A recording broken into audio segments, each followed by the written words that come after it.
plan has on the political spectrum, on spending this ad, on what other space to make this ad. Yeah? What is the 2NC counterplan? The 2NC counterplan is to do the plan now. And how does that work? All right. So if the plan is at the bottom of the docket, that means that there is a crap ton of other pieces of legislation that are before it, and that we would have to talk about all this other shit, all this other stuff before we talk about the plan.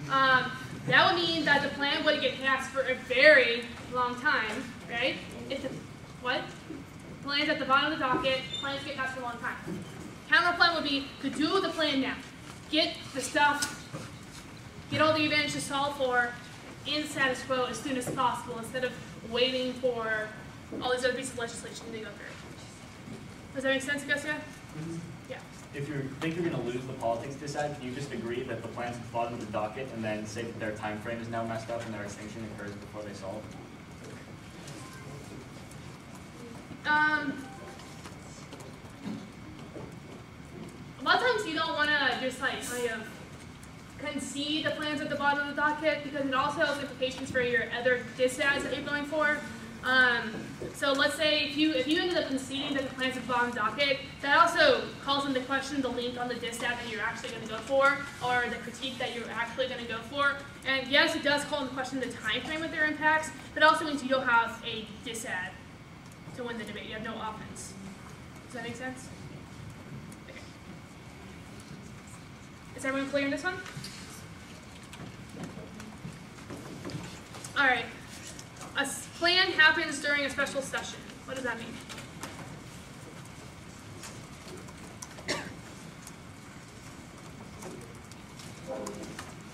Okay, so I'll tell you a little bit about how Congress works. So people in Congress have lives, turns out, and so they like go back home to wherever they're from and like have fun with their family and like have Thanksgiving dinner, go to Christmas, etc., those types of things. So Congress is not always in session. There's a lot of times where they're having like long breaks, right? So there's a lot of times like, I don't remember exactly when it starts, like pretty early in December and then like goes to like the beginning of February or January, like end of like middle of January. I don't know the exact dates, but the point is that there's a time in Congress when they're not there, time of the year when Congress isn't in session.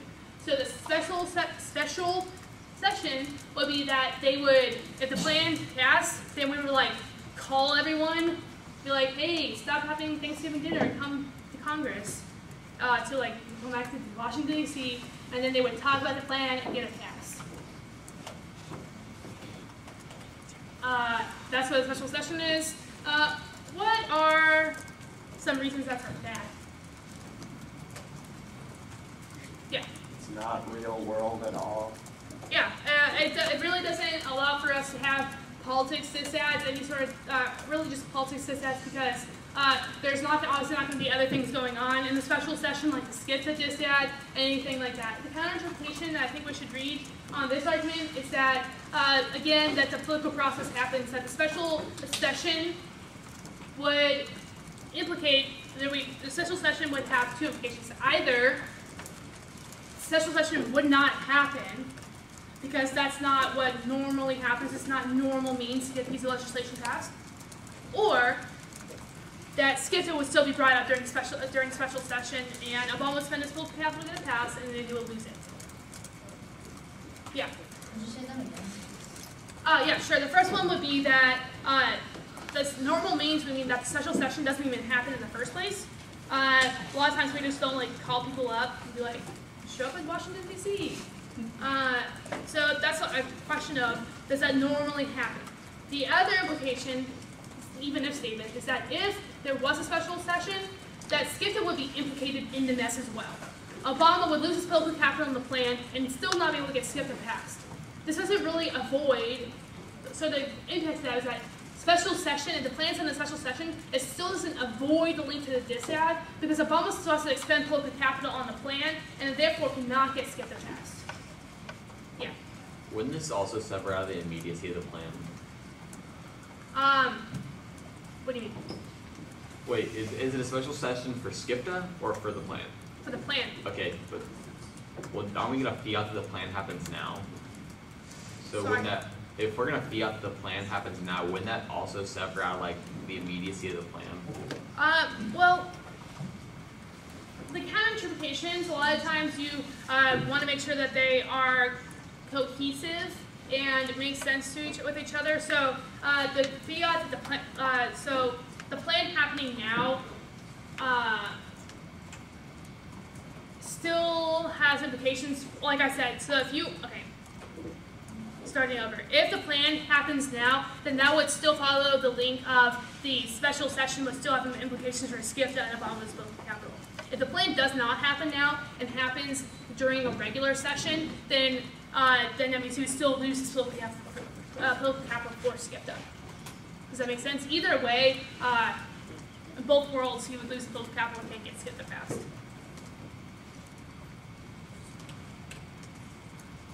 All right, this is my personal one I hate the most. Who knows what vote no is? All right, good, this is a dumb argument. Vote no is a completely weird interpretation of fiat, and this is very confusing, so I'm going to have to say this a couple times, is that the debate simulates Congress. And the vote, the judge is the president or people in Congress, and if he votes or he or she votes yes for the plan, that means that the plan's popular, and that he or she will gain political capital by passing the plan, voting affirmative. Voting no or voting negative would mean that the president would lose political capital and not get SCIPTA passed. Does that make sense? I can explain it again. All right. Debate simulates Congress / the president. So the judge is Obama.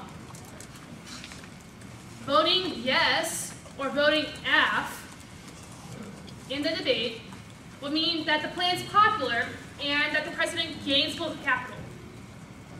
So therefore, voting F solves the link to the disad, because then the politics disad, or that means that the plan's popular, and we have a link turned to the disad. Voting no, or voting negative, would mean that the plan's unpopular, and Obama loses political capital by passing or by voting no, and therefore the politics disad still happens. Does that make sense? Voting yes is F. The plan causes SCIPTA to pass. Voting no is voting neg, stops SCIPTA from passing. I know, it's really stupid. However, it's very easy to answer. So the counter interpretation that we can make here is that the political process happens. And why do you think voting no would destroy fairness? Yeah. Close. If vote no is a true description of how the plan will be voted down, what does the negative not have? Yeah? You can't debate the link, because it's like either the judge votes F or not. So you don't, they literally can't discuss or win the link. They can't win the link, that's true. There's one more component of the disad that, or in general, okay, first of all, what does the negative get in every debate? Someone just said it over here. Status quo. The status quo. The negative can vote. If you vote negative, you can leave the world as it is. Nothing happens. If vote no is true, that means that there's not an option for the negative to just leave the world as it is. This is kind of confusing, so in the interest of time, I'm going to move on, and you can talk to your lab leaders about this later on today, okay? All right. Now that we talked about the links and these silly no-link arguments, we talked about the impacts, the best part of the dissad. Actually, I think all the parts are awesome, but I like the impact way too. So, it's very funny. I know it's funny.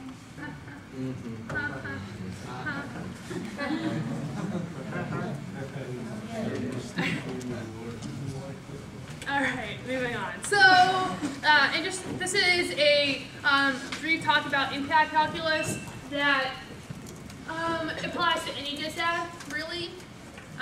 But we can just talk about it briefly and how it applies to a politics dissad. Whenever I give 2 in C or 1 in R, I'm 2 in, but my partner needs a 1 in R on politics, there should be a 2 in C / 1 in R overview. And in this part of the debate, I don't think it's advisable to just like re-explain the dissad. You don't need to re-explain the uniqueness and link story because you're going to do that on the line by line. But I take this part to do impact calculus.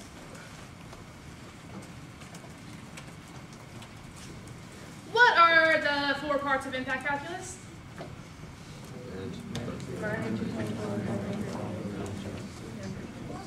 Yeah, that was a very resounding answer. There's time frame, probability, magnitude, and when you're negative, dissad turns case. Dissad turns the case is a very effective and a very effective strategy, especially if you're going for dissad in case or dissad in the counter plan, because it really calls into question whether or not they act and weigh their impact against you in the debate, which is often the best strategy the AF can do when they're answering dissad 1 AR, 2 AR. What is magnitude? Yeah. Like how many people die from it or like are affected? Yeah, it's how many people die from the plan. But I like to conceptualize magnitude in terms of escalation. How many countries, how many powers are going to be involved in the war that arises? How many people, would other great powers be involved? Would China be involved? Would Russia feel the need to join in the conflict? What would other countries do in terms of their proxies? Would other nations that are allies, small nations that are allies be involved? Would Israel join in the conflict? The United States was in a conflict in the Middle East? What would happen? I always like to think of magnitude in those terms. What do you think? What's time frame? How soon it'll happen? How fast it will happen? So a lot of times people, when they go for time frame arguments, they go for it's try or die for the negative. That yes, maybe affirmative is winning on either magnitude or probability. However, the time frame or how quickly the impact is going to happen calls into question and causes the judge to vote immediately to stop or avert nuclear war or environmental decline or any other assortment of impacts. What's probability? The likelihood of it happening. Yeah, and so when people go for probability, sometimes, a lot of times they go for, a lot of times they go for these types of impacts with like environment scenarios, with global warming, any sort of thing like that, because they can call into question the scientific understanding of way that things like global warming work, or environmental decline, or biodiversity decline happen, that there are scientifically verifiable truths that they can prove in terms of their impact. So a lot of times people will go for that yes, maybe the other team is winning on magnitude or time frame, but we have 100% risk of our impact because scientists, a consensus of scientists have come to the conclusion that global warming is real and anthropogenic. Are there any questions about impact calculus? I'm sure you're going to talk about it more in depth in your labs. All right, so this is one last part of this lecture, and then you can do the lunch. Woo! Is the research for the politics dissad. This is, theoretically, you should like update your dissads every week for whatever dissad you're going for, but politics is especially time sensitive because of the way that people in Congress change their votes, different bills that get brought up in Congress, abolished local capital. Those types of things are very time sensitive. They change constantly, and so